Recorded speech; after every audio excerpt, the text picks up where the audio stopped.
नमस्कार, स्वागत है आपका मुनाफे की मंडी में, जहां हम आपके लिए कमोडिटी मार्केट की तमाम बड़ी खबरें लेकर आते हैं। सबसे पहले अपने मेहमानों से आपका परिचय करवा दूं।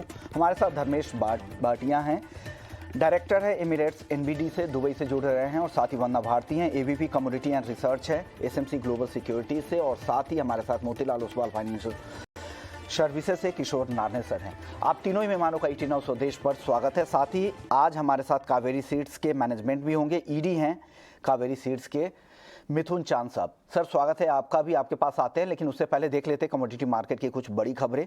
गोल्ड की अगर बात करें तो आज दबाव दिख रहा है, करीब करीब 200 रुपये की गिरावट है एमसीएक्स पर, 52,400 रुपये के नीचे है भाव। चांदी 300 रुपये से ज़्यादा की गिरावट है, 58,500 रुपये के नीचे यहाँ पर कारोबार हो रहा है। क्रूड की बात करें तो यहाँ पर भी दबाव भी है, 0.25 से 1% तक की गिरावट क्रूड में दिख रही है। ब्रेंट का भाव $96 तक आ चुका है। नेचुरल गैस कम उत्पादन से यहाँ पर सपोर्ट मिल रहा है, 625 रुपए के आसपास एमसीएक्स पर कारोबार नेचुरल गैस कर रहा है। कॉपर कमजोर कारोबार है, 660 रुपए के आसपास यहाँ पर कारोबार हो रहा है। मेंथा ऑयल दायरे में कारोबार, 990 रुपए के आसपास एमसीएक्स पर मेंथा का वायदा कारोबार कर रहा है। कॉटन फसलों के नुकसान की खबर से यहाँ पर लगातार तेजी है, लेकिन 2 कॉन्ट्रैक्ट है एमसीएक्स पर, अक्टूबर और अगस्त में इनके भाव में काफ़ी ज़्यादा फर्क भी हो गए। तो एक प्राइस डिस्कवरी, बेहतर प्राइस डिस्कवरी यहाँ पर है या नहीं, इसको लेकर भी चिंता है कि तेजी टिकेगी या नहीं कॉटन की। हल्दी सुस्त कारोबार हो रहा है, 7,350 रुपए के नीचे एनसीडीएक्स पर कारोबार कर रहा है। जीरे में भी अब ऊपरी स्तरों पर मुनाफा वसूली दिख रही है, 23,250 के आसपास आज यहाँ पर कारोबार देखने को मिल रहा है। धनिया कम मांग है, हालांकि भाव आज दायरे में ही है, 11,300 के आसपास यहाँ पर चाल देखने को मिल। वायदा बाजार की ओर लौटते हमारे तीनों मेहमान बने हुए हैं। सबसे पहले बात आज नेचुरल गैस की होगी, क्योंकि नेचुरल गैस में हालांकि एक बड़ी तेजी के बाद अब यहाँ पर दबाव भी वापस से ऊपरी स्तरों पर देखने को मिला है, लेकिन आगे किस तरह के चैलेंजेज है और किस तरह की अपॉर्चुनिटीज़ है नेचुरल गैस को लेकर, क्योंकि एक तरफ रूस से यूरोप को सप्लाई को लेकर चिंता है, तो दूसरी तरफ यूएस से एलएनजी एक्सपोर्ट लगातार बढ़े हैं, और आने वाले हफ्तों में अगस्त के मिड के बाद ऐसा कहा जा रहा है कि गर्मी कम होगी, तो हो सकता है कूलिंग डिमांड नेचुरल गैस की कम हो, और रिकॉर्ड उत्पादन का भी अनुमान है। धर्मेश जी, क्या लग रहा है नेचुरल गैस में किस तरह की तेजी आप आगे यहाँ से देख रहे हैं, या तेजी नहीं है? आप क्या समझ रहे हैं नेचुरल गैस के मार्केट को फिलहाल? देखिए, गैस की बात करें तो गैस काफी वॉलेटाइल कमोडिटी। इनफैक्ट पिछले हफ्ते भी मैंने कहा था कि 600-620 के टारगेट के लिए आप यहाँ पे बिकवाली करके चल सकते हैं।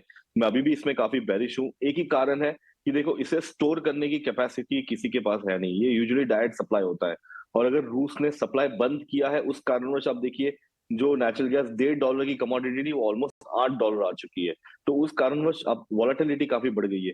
बट अभी समर डिमांड एज सच है नहीं, इतनी सप्लाई कंस्ट्रेंट के कारण मार्केट इतनी ऊपर टिकी हुई है। बट अगर ये जो वॉर का जो क्वांटम कम होगा तो डेफिनेटली यहाँ पे प्रेशर आ सकता है प्राइस में। ठंडी का माहौल अलग है, अगर आप देखिए तो मैं रेकमेंड करूंगा कि सितंबर अक्टूबर तक के कॉन्ट्रैक्ट्स आप बिकवाली करके चल सकते हैं। पोजिशनली 550 तक के टारगेट के लिए मैं नेचुरल गैस में मंदी की रिकमेंडेशन दूंगा। ओके, यानी यहाँ से 70 रुपए से ज़्यादा की गिरावट यहाँ पे धर्मेश जी को लग रहा है एमसीएक्स पे। जो फॉरवर्ड कॉन्ट्रैक्ट है वहाँ पर बेचे, पोजिशनल व्यू है, आज के लिए व्यू नहीं दे रहे हैं, एक ब्रॉडर व्यू दे रहे हैं। और इंटरनेशनल जो एक्सचेंजेज हैं, नाइमेक्स हो या आइस हो, वहाँ पर भी नेचुरल गैस में जो नेट शॉर्ट पोजीशन है वो भी काफ़ी तेज़ी से बढ़े हैं। अब किशोर सर, आपको क्या लग रहा है नेचुरल गैस का मार्केट आगे किस तरह का रहने वाला है, और क्या करना चाहिए ट्रेडर्स को? विशुमोहन, आई थिंक जैसा धर्मेश ने बताया कि यहाँ पे जो है एक हद तक एनर्जी प्राइसेस में बेसिकली जब भी डिमांड बढ़ता है, एक हद तक इसका इसका जो सेलर्स होते हैं, जो प्रोड्यूसर्स होते हैं, उसका आउटपुट का फायदा उठाते हैं। बियॉन्ड अ सर्टेन पॉइंट आपको डिमांड है, फिर भी आप प्रोड्यूस नहीं कर पाएंगे, बिकॉज आपका स्टोरेज कैपेसिटी खत्म हो जाता है।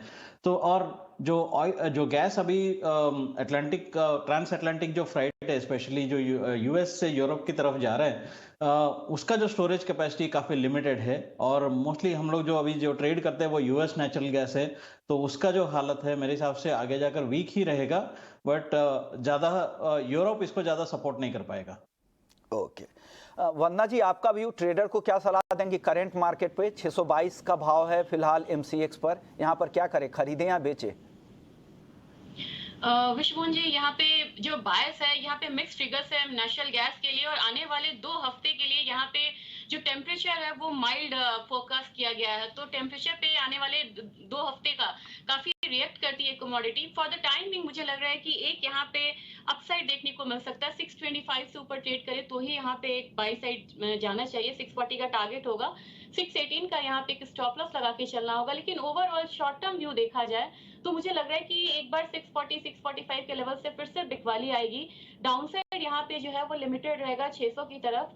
और अभी ट्रिगर है वो मुझे लग रहा है यहाँ पे टेम्परेचर का है। दूसरी चीज यहाँ पे ये है विश्वमन जी, एक चीज और देखने की बात है कि एक तो ईरान डील हो रहा है, उस पर भी एक थोड़ा सा पॉजिटिव यहाँ पे डेवलपमेंट्स है। दूसरी चीज है कि रशिया का जो सप्लाई है क्रूड का वो थोड़ा सा यहाँ पे डिस्टर्ब हुआ है। तो मुझे लग रहा है कि डाउनसाइड तो आएगा नेचुरल गैस में 600 तक आएगा, लेकिन बहुत ज्यादा शार्प फॉल की भी एक्सपेक्टेशन नहीं है। अब वंदना जी और धर्मेश जी के कॉल में ये फ़र्क है कि ये 1-2 दिनों के लिहाज से दे रही हैं, उनका ब्रॉडर व्यू है, वो पोजीशनल कॉल है, तो ध्यान रखिएगा। तो पोजीशनल व्यू जो धर्मेश जी का है वो बिकवाली का है, और 1-2 दिनों के लिहाज से यहाँ पर 640 के टारगेट के लिए वंदना जी खरीदने की सलाह दे रही हैं। चलिए क्रूड की बात कर लेते हैं।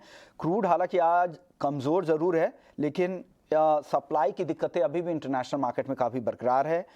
अब द्रुज़बा पाइपलाइन जो लार्जेस्ट पाइपलाइन है, रूस से यूरोप को सप्लाई होने वाली जो पाइपलाइन है, वहां पर पेमेंट इशू की वजह से वहां सप्लाई बंद हो गई, हॉल्ट कर दिया गया है। धर्मेश जी, इन खबरों के बीच में क्या लग रहा है, क्रूड में क्या शाम तक वापस से तेजी लौट सकती है क्या? देखिए, आज शाम को फिर से डेटा भी है इसका, और कच्चे तेल में वॉलेटिलिटी काफी थम सी गई है। अगर आप देखिए, जो कंपैरेटिवली जो पिछले महीने में जो थी $5 से $10 की वॉलेटिलिटी दिन में, वो भी नहीं है। बट फंडामेंटली मार्केट काफी सुस्त ट्रेड कर रहा है। मैं एक्सपेक्ट करता हूँ कि मार्केट इसी दायरे में ट्रेड करता रहेगा। डोमेस्टिक मार्केट की बात करें तो फंडामेंटली अभी भी मुझे लग रहा है कि शॉर्ट टर्म में यहाँ पे वीकनेस जारी रहेगी, और प्राइस 88 से $85 WTI और ब्रेंट की बात करें तो यहाँ से एटलीस्ट $4 से $5 और करंट लेवल से गिरावट देखने मिल सकती है प्राइस में। डोमेस्टिक मार्केट की बात करें तो मेरी पिछली कॉल में 7,200 का था, अब मैं देता हूँ 7,000 के टारगेट के लिए, यहाँ से और सिर्फ $200 यानी $3.5 की गिरावट आपको करंट लेवल से देखने मिल सकती है। मैं रेकमेंड करूंगा कि आप अगस्त सितंबर कॉन्ट्रैक्ट बिकवाली करके चले, मुनाफा अच्छा होगा इसमें बिकवाली में। बिकवाली की सलाह। किशोर सर, आप भी सहमत है? आपको भी लग रहा है कि क्रूड को बेचकर ही जाए?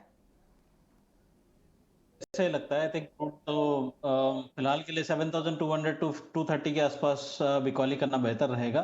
टारगेट्स आप 7,000 7,050 के आसपास रख सकते हैं। ओवरऑल यहाँ पे जो कंडीशन ये है कि मेरे हिसाब से आज का शाम का इन्वेंट्री भी बढ़ के आएगा। यूएस का जो इन्वेंट्री है, खास करके जो डिस्टिलेट्स का इन्वेंट्री है, वो बढ़ के आएगा।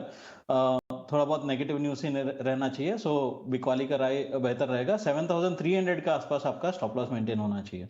ओके, चलिए अब गोल्ड और सिल्वर की बात कर लेते हैं। वहां पर दबाव दिख रहा है। वरना जी, गोल्ड और सिल्वर में आज आपका व्यू क्या है, क्या करना चाहिए? आज ऊपरी स्तरों पर बिकवाली दिख रही है, क्या करें, खरीदें आज की गिरावट में?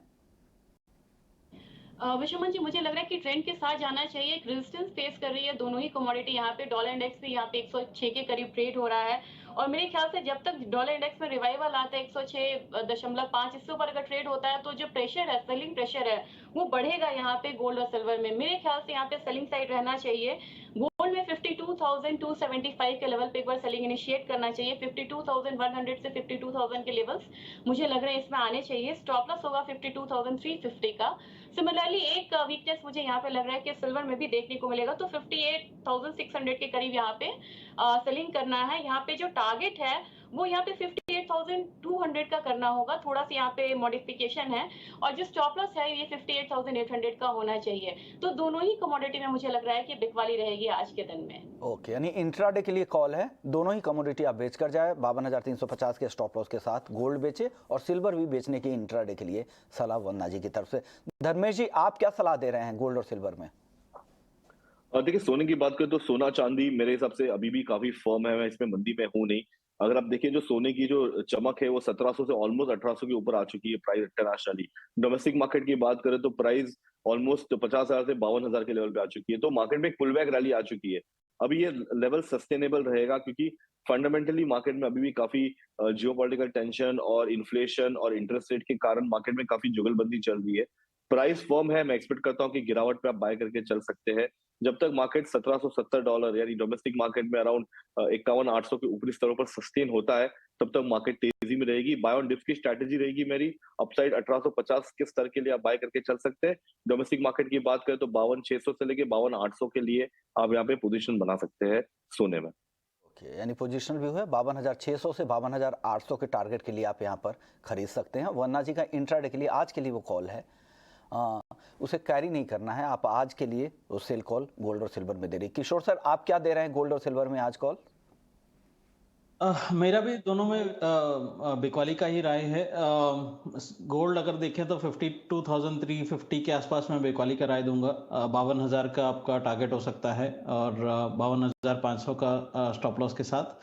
दोनों में आई थिंक खास करके गोल्ड में जो ब्याज दरों का जो बढ़त है वो और एक 75 बिप्स का रेट हाइक का मार्केट डिस्काउंट करने लग गया। अभी जो एक्सपेक्टेशन है वो 80-82% तक आ गया। मेरे हिसाब से आगे जाकर और बढ़ेंगे और इसमें जो वीकनेस है वो बरकरार रहेगा। प्रॉब्ली बोथ सिल्वर में भी अगर देखें तो वो 58,700 के आसपास इसमें बिकॉली करके चल सकते हैं। 58,000 या 57,900 तक भी इसमें डाउनसाइड आपको एक्सपेक्ट कर सकते हैं।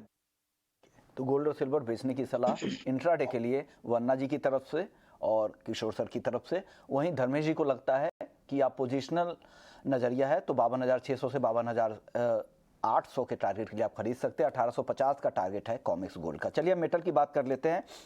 मेटल में ज़्यादातर आज दबाव भी दिख रहा है। धर्मेश जी, मेटल में आपका व्यू क्या होगा? आपका जो रेंज था नियर टर्म का 650-655 के आसपास, उसके आसपास ही है। कॉपर क्या करे, आज बेचें क्या आज? डेफिनेटली यहाँ पे बिकवाली की सलाह रहेगी मेरी। कॉपर की काफी अच्छी उसने रिकवरी दी है, स्पेशली 615 605 से ऑलमोस्ट 660 की रिकवरी आ चुकी है प्राइस में। ये कंप्लीटली एक पुल बैक रैली है। टेक्निकली और फंडामेंटली मार्केट में ऐसी कोई लंबी तेजी है नहीं। मैं एक्सपेक्ट करता हूँ कि मार्केट इसी दायरे में रहेगा, 5-10 रुपए की वॉलेटिलिटी रहेगी, बट रुपए के चलते मार्केट थोड़ी प्रीमियम में आ चुकी है, क्योंकि मुझे लगता है कि रुपया आगे जाके 80 के स्तर के ऊपर सस्टेन होगा। तो उस कारणवश आप देखिए प्राइस ऑलमोस्ट 10 रुपया प्रीमियम चल रहा है, बट फंडामेंटली अभी भी मार्केट वीक है। मैं रेकमेंड करूंगा बिकवाली करके चल सकते हैं। 665 का स्टॉप लॉस मेंटेन करें। डाउनसाइड 640 से 630 के लिए आप कॉपर में बिकवाली करके चल सकते हैं। ओके, यानी 630 के टारगेट के लिए आप बेचकर जा सकते हैं। वर्ना जी, मेटल में आपकी टॉप पिक आज के लिए? विश्वमन जी, मुझे लग रहा है कि दो कमोडिटी यहाँ पे स्ट्रॉन्ग परफॉर्म कर सकती हैं, जिंक और एल्यूमिनियम। और अगर थोड़ा सा फॉल आता है डॉलर इंडेक्स में तो यहाँ पे एक जो बाइंग मोमेंटम है वो कंटिन्यू रह सकता है। और जिंक बहुत स्ट्रॉन्ग कमोडिटी है, इससे काफी बढ़िया यहाँ से लोअर लेवल बाइंग दिखाया है। 314 के लेवल पे मैं बाइंग का रिकमेंडेशन दूंगी। 318 का टारगेट होगा। स्टॉप लॉस यहाँ पे 312 रुपए का होना चाहिए। एल्यूमिनियम मुझे लग रहा है कि टेक्निकली एक बाय यहाँ पे आना चाहिए 215.5। ये एक लेवल रहेगा जहाँ एल्यूमिनियम को बाय करना चाहिए। ऊपर में स्मॉल टारगेट लेके चलना होगा, क्योंकि बहुत ज्यादा क्लैरिटी नहीं है, अभी मिक्स ट्रिगर्स है बेस मेटल में। तो 217 का यहाँ पे टारगेट होना चाहिए। स्टॉप लॉस 214.5 का होगा। और इन्फ्लेशन डेटा जाना है विश्वमोहन जी, अगर इन्फ्लेशन डेटा कम होके आता है as per expectation of US, तो यहाँ पे एक जो सेंटिमेंट्स है रिस्कियर एसेट के लिए वो थोड़ा सा यहाँ पे पॉजिटिव हो सकता है इवनिंग ट्रेडिंग सेशन में। तो वहां पे मुझे लग रहा है कि बाय साइड जो है वो कंटिन्यू हो सकता है और भी ज्यादा आ सकता है। ओके, यानी यूएस सीपीआई के आंकड़ों पर आज पूरे ही बाजार की नज़र है कि किस तरह से आते हैं, क्योंकि रोजगार के जो आंकड़े थे, जॉब रिपोर्ट थे, वो काफ़ी स्ट्रांग थे। उसके बाद अगर महंगाई के आंकड़े अगर और ज़्यादा बढ़ते हैं, महंगाई बढ़, तो डेफिनेटली यहाँ पर 3/4% ब्याज दरें बढ़ने की संभावना और बढ़ जाएगी, जैसा किशोर सर कह रहे थे। किशोर सर, आपकी तरफ से मेटल में क्या खरीदे, क्या बेचे आज? आई थिंक विश्वमोहन, मेटल में आजकल बहुत ही ज़्यादा नेगेटिव न्यूज़ आता है तो एक्चुअली वो पॉजिटिव बन जाता है। बिकॉज अभी फॉर एग्जांपल यूएस का सीपीआई नंबर हल्का सा इम्प्रूव हुआ है, but Chinese inflation number expectation से ज़्यादा आया। तो जब भी चाइना के आपको नेगेटिव नंबर्स आता है तो वहाँ पे वापस एक तरफ they are fighting with covid related lockdowns, दूसरी तरफ इन्फ्लेशन बढ़ रहे हैं, तो कहीं ना कहीं स्टिमुलस मेजर्स और इकोनॉमी को सपोर्ट करने का कोशिश का मार्केट्स देखने लग जाता है। तो हाल फिलहाल के लिए इंट्राडे के लिए मैं दोनों कॉपर और एल्यूमिनियम में बाइंग का सलाह दूंगा। कॉपर आप 655 के आसपास बाइंग कर सकते हैं 663 का टारगेट के लिए। 650 के आसपास आप स्टॉप लॉस मेंटेन करना चाहिए। जहां तक एल्यूमिनियम का सवाल है, आई थिंक 212 के आसपास एल्यूमिनियम खरीदारी कर सकते हैं। बहुत ही छोटा सा स्टॉप लॉस 210 का 2 रुपए का स्टॉप लॉस मेंटेन करना है और 217 के आसपास का आपका अपसाइड टारगेट हो सकता है। दोनों में एक अच्छा खासा रैली देखने के लिए मिल सकता है।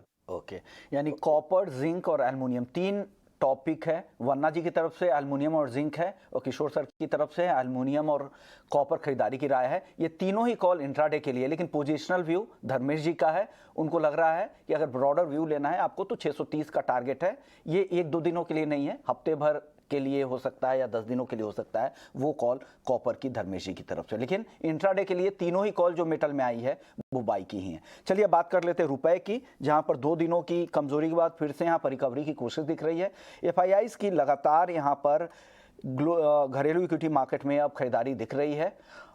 धर्मेश जी क्या लग रहा है, आप कह रहे थे कि रुपए में लगातार कमजोरी आगे दिखेगी, अब नया टारगेट आपका क्या है, कहां तक रुपया जा सकता है? देखिए मेरे हिसाब से जो एक हर्डल है, जो एक लेवल है 80 का लेवल है, मैं एक्सपेक्ट करता हूँ कि मार्केट 80 का लेवल इसी महीने के अंतराल में ब्रेक करके कंसिस्टेंट रहे। बट आगे चल के अगर कच्चा तेल बढ़ता है फिर से और सोने की स्थिति यही रहती है तो डेफिनेटली ट्रेड डिफिसिट और बढ़ जाएगा और प्राइस 52-53 के लेवल पे भी जा सकता है। तो मैं एक्सपेक्ट करता हूँ कि फंडामेंटली और टेक्निकली 83-84 टारगेट है इसके ईयर अंतराल तक। मैं इसका लेवल्स एक्सपेक्ट कर रहा हूँ 83 तक के लेवल्स के लिए। 82 से 83 तक के लेवल भी डॉलर के मुकाबले रुपया 83 तक भी जा सकता है, यानी एक बड़ी कमजोरी यहां सब भी दिख रही है। आपको क्या लग रहा है किशोर सर यहां पर रुपए में? आई थिंक शॉर्ट टर्म के लिए मेरे हिसाब से काफी हद तक इसमें प्राइस में डिस्काउंट हुआ है।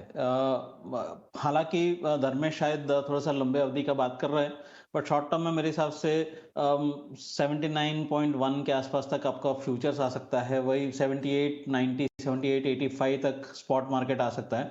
थोड़ा बहुत अप्रिसिएशन मुझे लग रहा है।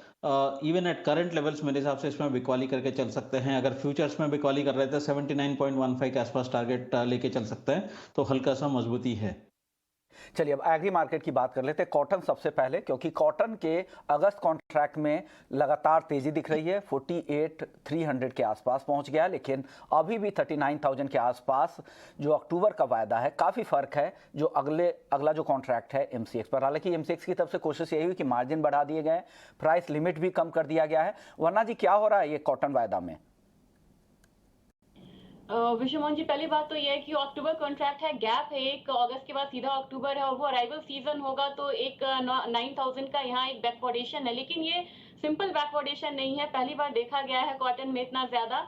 और अभी जो एक नर्वसनेस है मार्केट में कि क्रॉप डैमेज का, एक्सेसिव रेन को लेके, ये भी एक सेंटिमेंट्स को पॉजिटिव कर दिया हुआ है अगस्त कॉन्ट्रैक्ट में। और मुझे लग रहा है कि प्राइसेस यहाँ पे ऊपर की तरफ कहने की बात है 49,500 तक भी इनफैक्ट जा सकते हैं। दोबारा एक बार 50,000 तक का जो लेवल है वो यहाँ पे आएगा। बुआई के जो नंबर आ रहे हैं, सोइंग के नंबर आ रहे हैं, वो कॉटन के तो काफी अच्छे आ रहे हैं। ज्यादातर स्टेट्स हैं जो मेजर स्टेट्स है, सब जगह अच्छे बढ़ के आ रहे हैं नंबर।